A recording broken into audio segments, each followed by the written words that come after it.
When I'm writing music, I'm always looking for new sounds and inspiration. One approach I've found really effective is to take an unusual scale and then use the sound of that scale as the foundation for a riff or an entire section of music.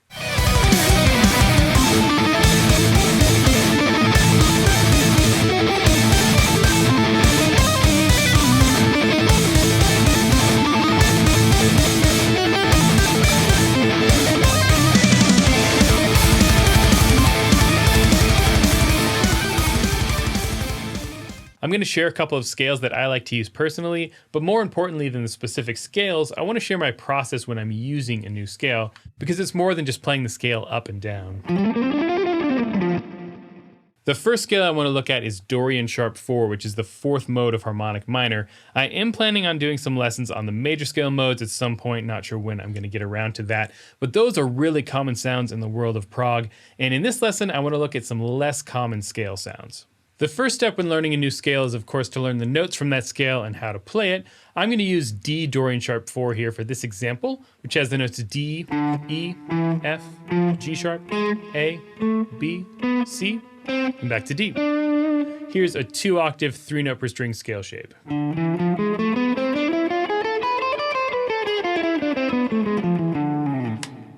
Like the major scale, this is a 7-note scale, and most of the scales you'll deal with will have 7 notes, though there are some common exceptions to that, specifically the pentatonic scale, and a few others, one of which I'll talk about later. Once you've learned the scale and worked out how to play it on your instrument, the next step is to learn the sound of the scale, and my favorite way to do this is to drone the root note. I'm going to do it on guitar, but you could do it on a keyboard, piano, whatever. I'm just going to play the scale over this to figure out what it sounds like.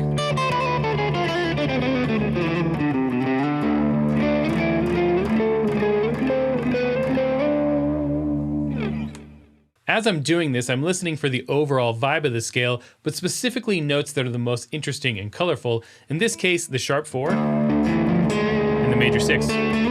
G sharp and B in this case.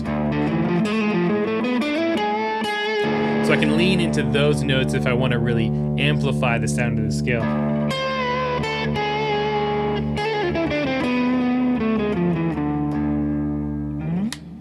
I like this scale because it has that harmonic minor flavor that's so popular in the prog metal world, but in a different way than the straight harmonic minor scale or the Phrygian dominant mode, which is probably the most commonly used harmonic minor mode. That would look like this in D. This is Phrygian dominant.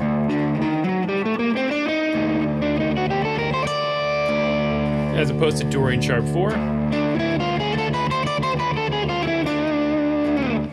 They both have that exotic sound, but they're a little bit different from each other. Now that I've identified the overall sound and important characteristics of this scale, it's time to write some actual music, and I'd probably start with a single note riff, maybe something like this.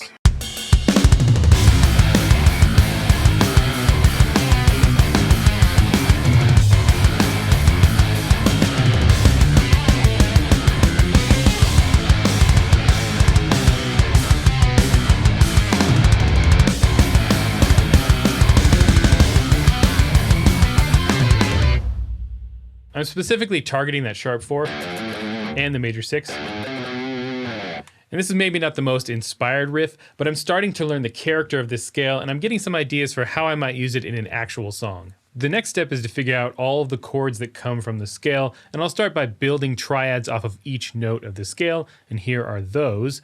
And from this, I'm going to build a few chord progressions, purposely starting on the root chord to drive home the feel of this scale. I'll start by just droning a D string, for example, play some chords on top.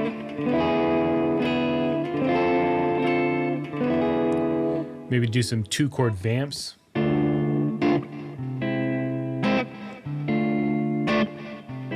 Or this. And I can move chords up and down.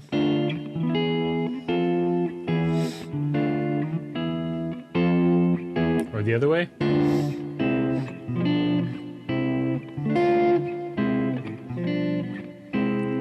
And do some longer loops.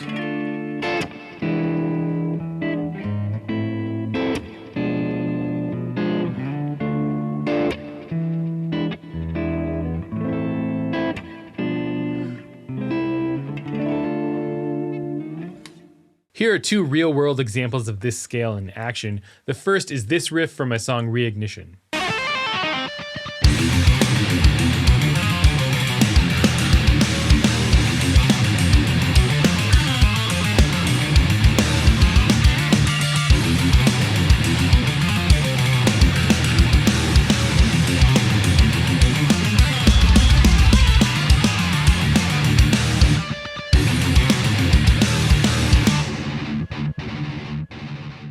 This riff comes entirely from Dorian Sharp 4 except for one note, this E flat.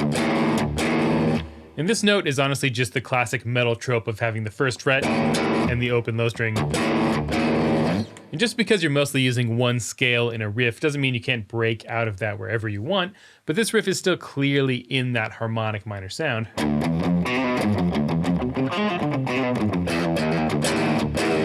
Have a lot of these diminished arpeggios, which always reminds me of harmonic minor. The second example is the main riff from Unbalanced Tranquility. This uses Dorian Sharp 4 in combination with a couple of other minor sounds. It starts in D natural minor and then shifts to Dorian Sharp 4 for a few bars. I'm also using chords in this one as opposed to just single notes like in the previous riff.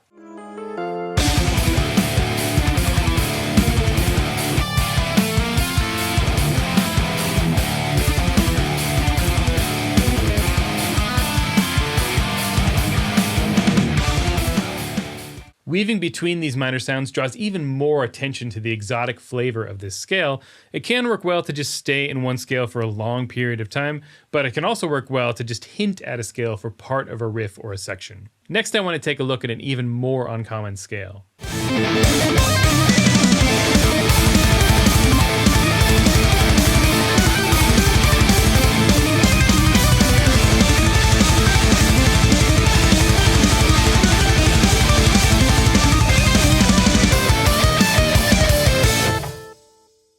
This little piece of music was part of my 10 odd meters you need to know lesson. This uses the second mode of harmonic major, which is called Dorian flat 5, or I've also heard it called Locrian major second. Harmonic major is a major scale with a flattened sixth. In G, that would be G, A, B, C, D, E flat, F sharp. And the second mode would start on A. And this is that Dorian flat 5. In this piece, there are a lot of single note riffs, and just like with the first scale, I'm very focused on hitting notes in the scale that give it its unique character, specifically the move from the fourth to the flattened fifth. I'm leaning into the fact that this scale has no perfect fifth like a lot of your more common scales. That's giving it its unresolved feeling.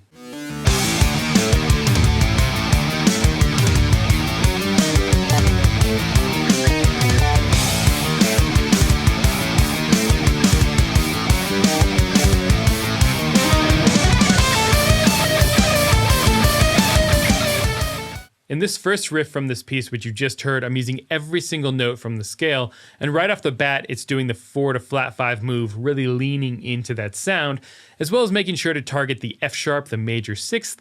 Because this is such an unusual scale, I really want to bring out the sound of this scale right away. Same idea with this heavy riff.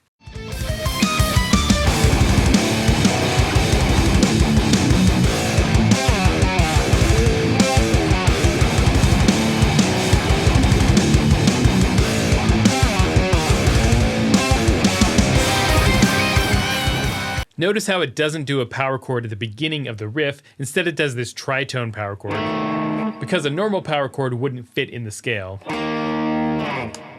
Here are the chords that are built from this scale. One thing that I noticed right away was this move from B minor to C minor. So in the middle section of this piece, I used that as the foundation.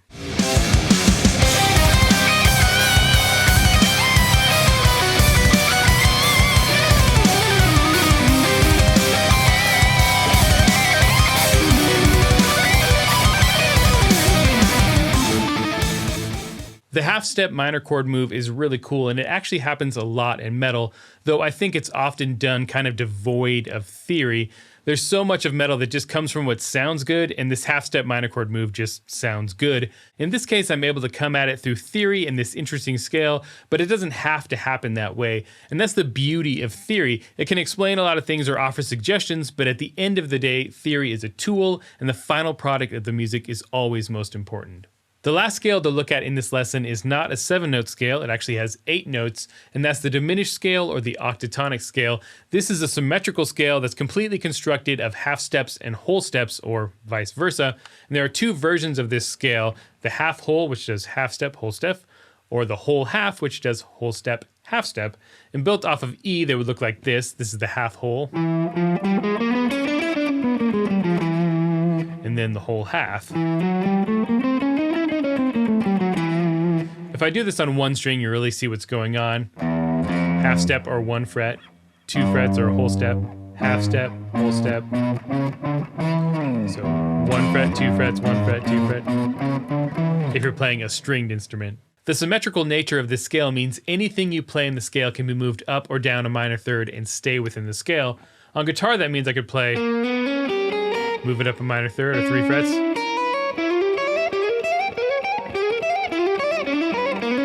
And that's all coming from the diminished scale. You can also build this scale by playing a diminished 7th chord and then doing the same chord a half step up. That's all 8 notes of the scale right there.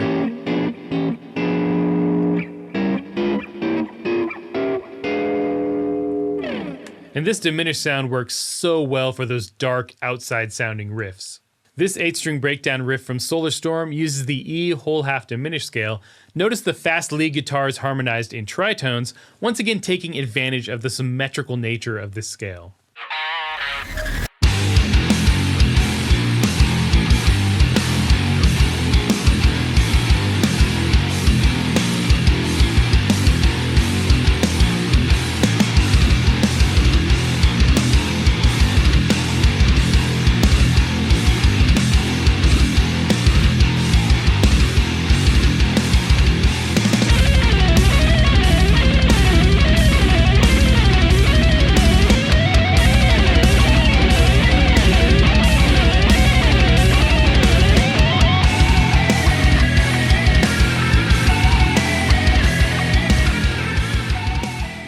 This is another great scale to use in bits and pieces for a darker sound.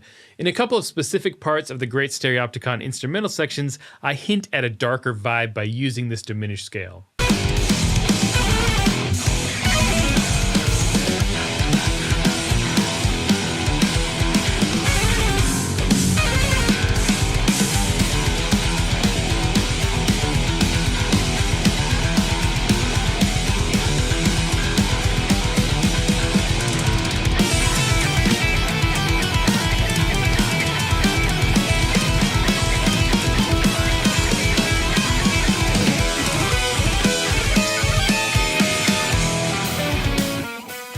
The next time you find yourself feeling stuck when you're writing music, try exploring some new scale sounds. I've found this to be a great way to get some inspiration, especially when I feel like I'm writing the same thing over and over again. If you enjoyed this lesson, subscribe, hit the bell notification, like, comment, share. Until next time, stay proggy.